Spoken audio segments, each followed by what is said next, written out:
ഏതാണ് ഈ ഖസ്റുൽ അബിയദ്?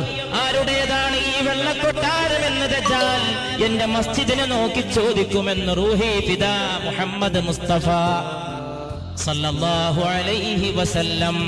കൊല്ലങ്ങൾ കഴിഞ്ഞാൽ തന്റെ മസ്ജിദ് ഒരു കൊട്ടാരമായി മാറുമെന്ന്, അതിന്റെ നിർമ്മാണത്തിന് ലക്ഷോപലക്ഷം ഡോളർ ചെലവഴിക്കപ്പെടുമെന്ന്, അതിന് AC നിർവഹിക്കപ്പെടാൻ കിലോമീറ്ററുകൾക്കപ്പുറത്ത് എയർ കണ്ടീഷൻ പ്ലാന്റ് നിർമ്മിക്കപ്പെടുമെന്ന്, അതിനകത്തൊരൊന്നാന്തരം ഗ്രന്ഥശാല പ്രവർത്തനം ആരംഭിക്കുമെന്ന്, അതിന്റെ ചോട്ടിൽ ആയിരക്കണക്കിന് വാഹനങ്ങൾ പാർക്ക് ചെയ്യുന്ന സൗകര്യങ്ങൾ നിർമ്മിക്കപ്പെടുമെന്ന്, അതിന്റെ മിനാരങ്ങൾ മാനം മുട്ടി നിലകൊള്ളുമെന്ന്, അതിന്റെ പച്ച കുബ്ബ കണ്ടിട്ട് ലോകത്ത് ലക്ഷോപലക്ഷം കണ്ണുനീര് പൊഴിക്കുമെന്ന് 1500 വർഷങ്ങൾക്ക് മുമ്പ് അവിടുന്ന് ദീർഘദർശനം ചെയ്തു സല്ലല്ലാഹു അലൈഹി വസല്ലം.